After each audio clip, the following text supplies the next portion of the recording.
We'll get rocking and rolling. Good morning. Good morning, everybody. Happy Tuesday. Welcome back. Today, we're going to be talking about negotiating against cash offers. Obviously, it's still competitive out there with extremely low inventory. And bringing this topic up is a good way to give your buyers maybe a competitive edge and learn some tips and tricks that might help you edge out a cash offer. Obviously, cash is still king, but there's a couple different ways out there we know of, and we wanted to make it an open discussion as well to see what you guys are doing to compete against them. But there's a few ways we can try to combat those cash offers and make it a little more enticing to the sellers. We'll kick it off here, Uncle Tim. I know we were talking amongst ourselves before about a situation. I can't remember if it was specifically you or another agent you were talking to, but working with the lender really proved beneficial for you. Do you want to explain that? Yeah, actually, I think the conversation was with Shelley, and Shelley had had a multiple offer situation recently in which she was up against a cash buyer, and we had talked about it during our coaching sessions, and she had the lender call the listing agent directly to tell them about the buyer. So Shelley, you want to expand on that a little bit to help make the listing agent more confident that, hey, these people were really checked out, they're good to go. And I just think that little extra touch helps in a cash situation. So Shelley, did you want to? Yeah, it definitely helped. Can you hear me? It definitely helped in this situation. Having a really good buyer is key because the lender was able to put her on a fast track, which totally approved her except for the appraisal. So so the lender that I had called, it was the seller was the listing agent was the seller. So he called him directly and just told him that she was good to go. And all we needed was the appraisal. And being who he wasn't concerned about the appraisal. So it was my lender that really pushed it forward. Has anybody else had an experience like that? We just had another agent yesterday we were talking to who was in a multiple offer situation, and they were trying to come up with things that would be to their advantage. And we did the same thing where we said, look, have the lender pick up the phone and give them a call. Does anybody else use that method to help get your deal? Kara, go ahead. You want to tell us a little bit about that? No, Tim, I'm typically on the other side, on the listing side. So if I receive a call from a lender that somebody has written me an offer, and if I have, say, 4 or 9 offers, whatever, and nobody else does that, I say, wow, they're kind of on the ball. So it makes me think a little bit like they're going to be on the ball the whole way through the process. Yep, good. And that's a great point, because you have to remember too, these lenders, if we don't close these transactions, they don't get these deals either. So I would reach out to all the lenders that you're working with when you have an offer and have them work a little bit harder too, as we are, to help you get this deal closed. Because the more they have this buyer ready to go, and it's just down to an appraisal, sometimes we don't even need an appraisal depending upon the down payment. But the more they have that deal ready to go, the better off and the better chances you have, like Kara said. How about any other people that have any tips or tricks other than waiving inspections and things like that? Kong, I know you for a long time have been a big proponent of the larger deposits. So could you expand on that, of what you think a good deposit is in today's marketplace if you're competing against a cash offer? Yeah. Well, first off, before you can even talk about negotiating against a cash offer, you have to ask the list agent, do you have any cash offers? I'm kind of shocked sometimes when I get on the listing side and agents never ask me that. there are agents that do ask me that. And one, they're either gonna get me a better offer and better terms, or they're just not gonna do it. They weren't in the competition anyways, you know? Mhm. So you gotta ask if there's a cash offer you're competing against. The bigger deposit, I always feel that if a buyer is going to put X amount down, why can't they just put that down as a deposit? If they're really truly meaning to buy this house and it's an FHA deal, it's a 200K house, they have to put 3.5% down. Why don't they just put the 7 grand down now? Because if they don't, are they going to spend it, or we may come to the table and they don't have it, or you'll come to find that they don't have it yet and they're just waiting for the next 2 paychecks by the time settlement comes to get that money, right? So if you start asking away that question, especially with these lower down payment deals, you'll find that sometimes the people don't have the money, or they got to get it through gift money and stuff like that. And we've seen how family members, even family members, have backed out of giving deposit money that they had once promised, right? The other thing I mentioned going in line of money is get more proof of funds. If you are a buyer agent and your buyer is going to put down 5% or 10% of a 300K house, get the proof of funds to show the listing agent that the money is here, right? It's here. It's not gift funds, or we're not waiting for another paycheck. It's here in their account, and there's assurance for that. The other thing that I noticed when we did a deal recently down in Philadelphia is, and actually in Bethlehem as well, there's a form in Zip Forms called the BFI, the Buyer Financial. And every deal has that. Every buyer agent has their client fill that out and they send it in. It's like it's mandatory. I think in our area, we're just like, well, we don't want to disclose what our client has or whatnot, but you know, they're buying a house from somebody that's 300, 400K. We hopefully know that they can afford it. So you might as well, when you have your buyer consult, sit down with them and maybe have this thing filled out, and maybe we should start using it more in this area. So that's just my thoughts on those, Tim. Okay. So number one, we had the having the lender call. Number two, we're talking about stronger deposits and the things that Kong mentioned. What would be a third thing that you could use in your favor when negotiating against a cash offer? Does anybody have a recommendation, or do you want to hear mine? Usually a higher price if you're getting lending. Okay, a higher price would be something if it might be an advantage over a cash offer. But let me give you something else. We're salespeople, right?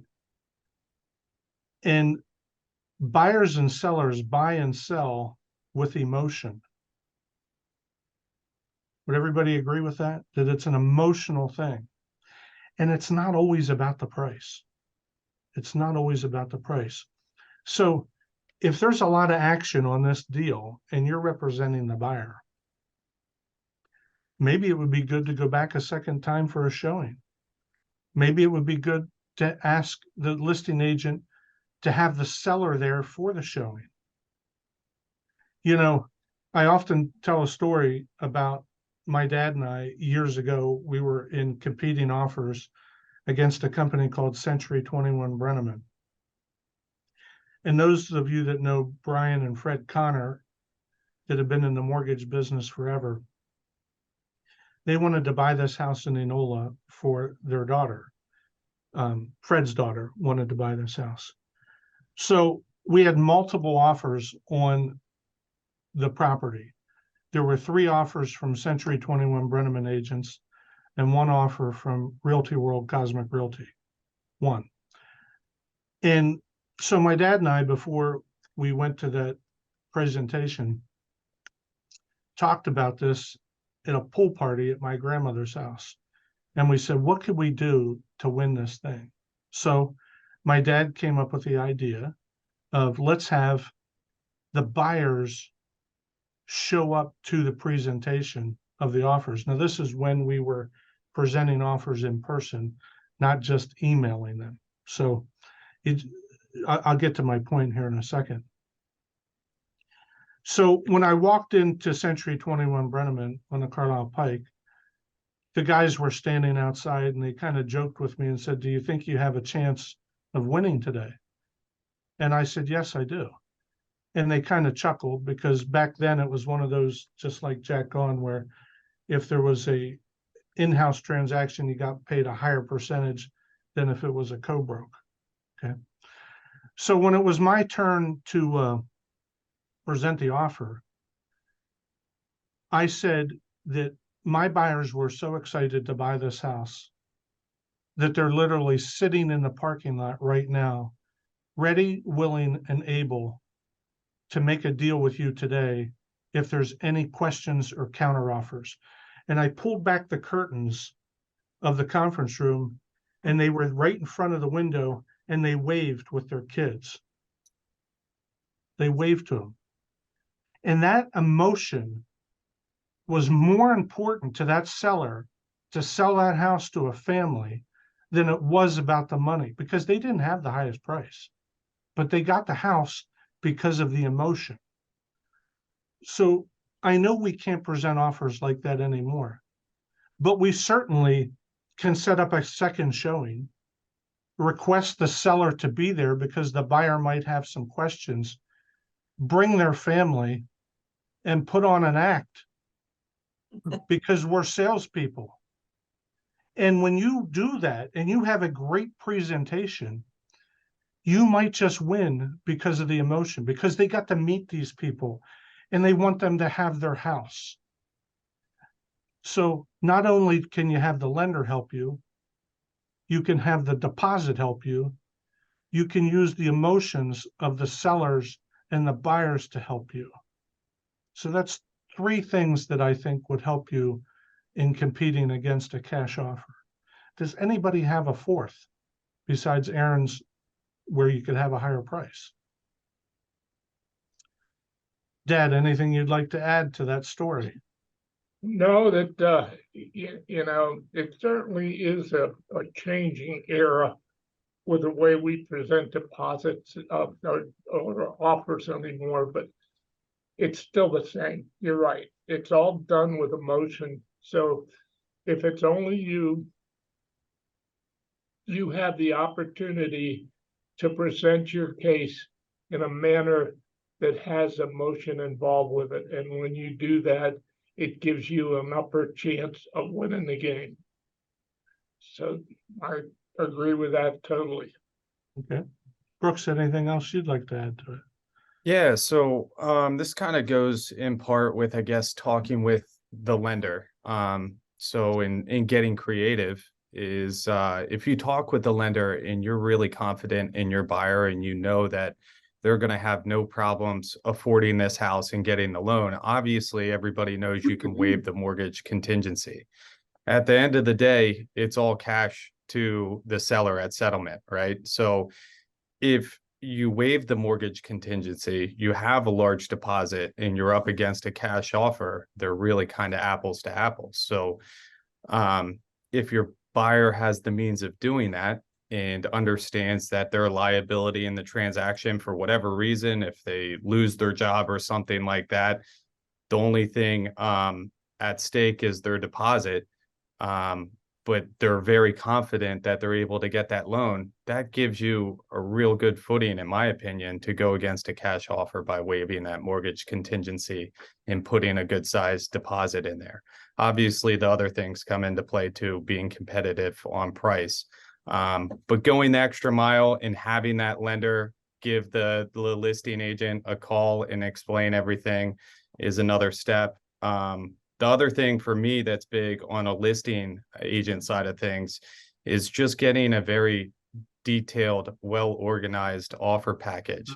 You might have somebody who just sends over a sloppy cash offer, but if you're over the top with detail and organization on your, financed offer, that might go the extra mile if you're calling the agent and filling them in on all the aspects of your deal and you're on the ball. They might be more encouraged to work with you on that transaction. So that's my 2 cents. Anybody else have anything you'd like to add? Joe Schutz, I know you've been around for a long time in this business. Is there anything you can think of that is an advantage when working with an offer that's not cash going against a cash offer? Well, you actually did a real life in-person love letter.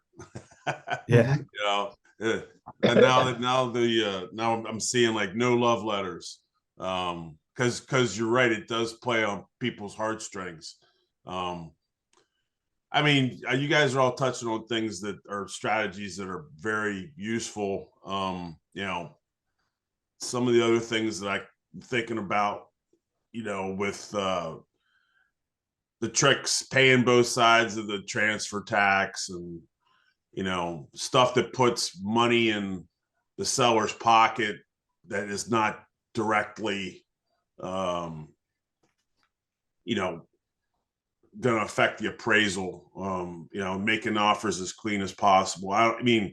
You're all touching on things that it's hard to compete against cash, but these are things that sometimes work. You guys are all Hogan, yeah. right things. John Hogan, anything you'd like to add? You've been in this business a long time as far as competing against a cash offer. Are there any other items you can think of that we haven't discussed? I mean, honestly, everybody pretty much mentioned everything that I use. I really don't have anything else. Okay. Hey, Tim. Yeah. Going along with what Brooks said about waiving the mortgage contingency. So 2 things that make a cash offer pop out is, one, the mortgage contingency is really waived, really waived.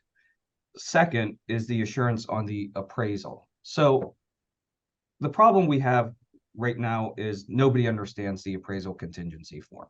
I've come to that conclusion that no matter what we do or what we say,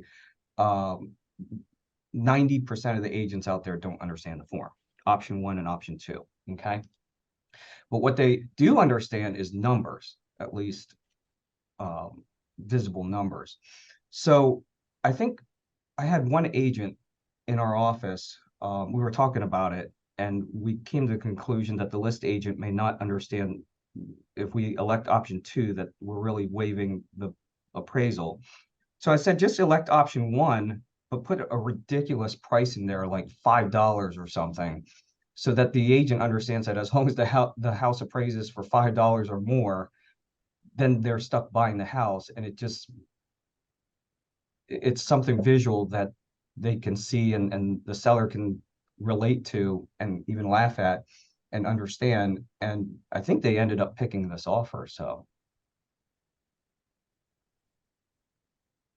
Joe Schutz also brought up about the lack of love letters in the industry. Yeah. Again, I do want to comment on that because Yeah. I just heard a funny story recently about this. But I also want you to tell them about the love letter that was presented to the attorney, Tim, and how for 24 hours, he was ready to take that offer. Right. Folks, until we actually got 50 or 60,000 more. Yeah. Tell them about the love letter and how what it meant to that guy. Yeah, it meant a lot because just of the way it was written and how the buyer talked about the house, okay, how they were going to use it and stuff like that. It really struck a chord with him, and he was ready to just take that offer. But I had a few other interested parties, and we ended up getting 3 or 4 offers on this house. Hey, this is Sherry. I have a quick question. So if you know your client is getting a mortgage, but they waived the mortgage contingency, then I guess we need to include a pre-approval letter versus if it's truly cash, then we just provide proof of funds from like a bank statement. Well, Sherry, I personally feel that's on the list agent to find out, or determine what you want. If I'm on the buyer side, I'm just gonna get a letter from the lender that says, so-and-so will show up with cash that day, don't worry, okay? But as a list agent, we need to realize, wait a minute, yeah, they waived the mortgage contingency, but is this cash or is it still being financed? And if it's being financed, I want to know, I want to get a real pre-approval. And if it's cash, I want a proof of funds. So if we have multiple offers, then we have to ask for that to know for sure. Like I had one months ago, I mean, it closed. I was the list agent, multiple offers. Someone waived the mortgage contingency.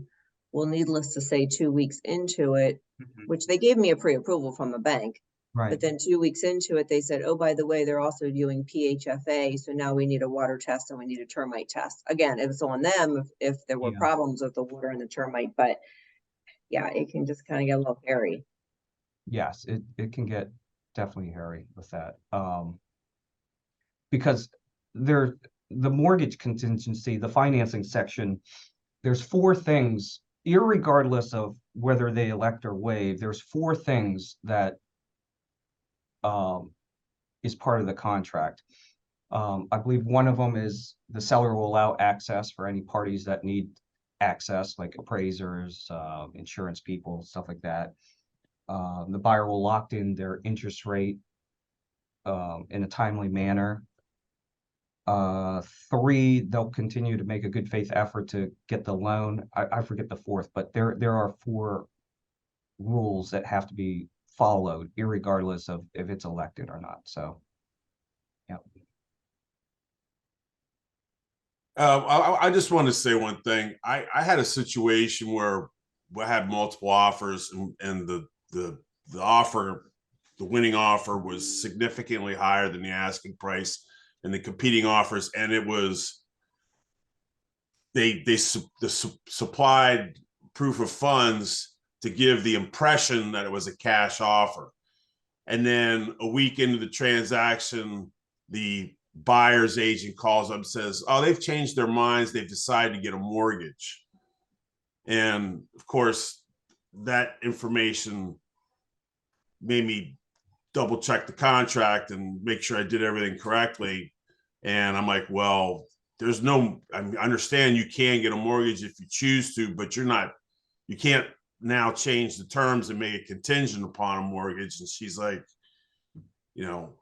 I'm not doing that, but it kind of threw me off because I guess that's possible. But has anybody ever had that situation where, they give the impression they're making a cash offer, supply everything, and then get a mortgage, and then the mortgage, it doesn't appraise or something like that? I guess it doesn't matter because there's no mortgage contingency, so they're going to have to make it work regardless. Yes. Yep. It happens. And again, that's why you just always, when you see the mortgage contingency is waived, you have to get some kind of proof of funds. And if they can't give you a very good proof of funds, if it's like piecemeal between stocks and this and that, whereas it's a checking account and you can see that they can go in right now and write a personal check for the whole house, there's a difference there. And again, because a person waives the mortgage contingency, it does say in there that they can still get a mortgage. And again, going back to that whole thing about whether they waive or elect, there's 4 things that the contract entitles both the seller and buyer to do. So, yeah.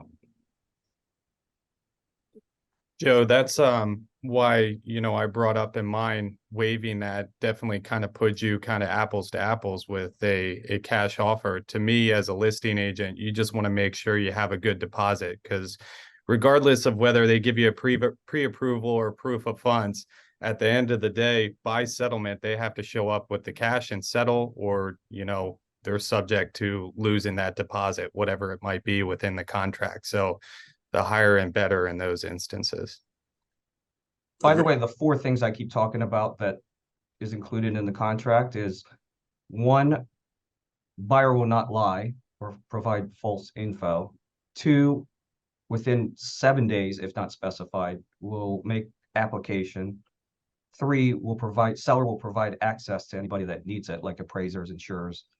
And then fourth, if the lender gives the buyer the right to lock in the rate at or below the maximum levels, buyer will do so 15 days before settlement. There you go.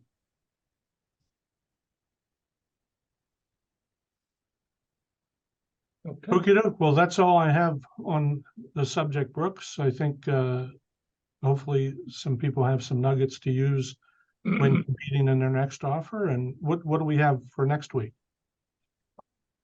I will send that out here later this week. I'm blanking on exactly what the topic is, but I think it has to do with business planning and putting together a schedule that meets your goals that you put in place for this year. So we'll put that out. Yeah, Bobby, go ahead. Just a quick message or note as to the importance of these meetings. Tim and Gina and I go back a long way, so I've heard that story about having the children or the kids there and so forth. Just wanted to make mention that once I heard that, I had a similar situation with multiple offers at the other Remax, and my people were downstairs in the parking lot. And as we made our presentation, the other agents that were presenting were out in the lobby. I said, by the way, would you like to meet these people? And they said yes. And we brought the whole family up there, and that took care of that situation. We got it. So that's just a part of the conversation that agents have among themselves, and the importance of these types of meetings that we're having right now. It's no way to really determine what you're going to pull out of that you can use, but there is going to be something. Thank you. By the way, Tim, Regina's camera is still not working. I see that. I knew, Bobby.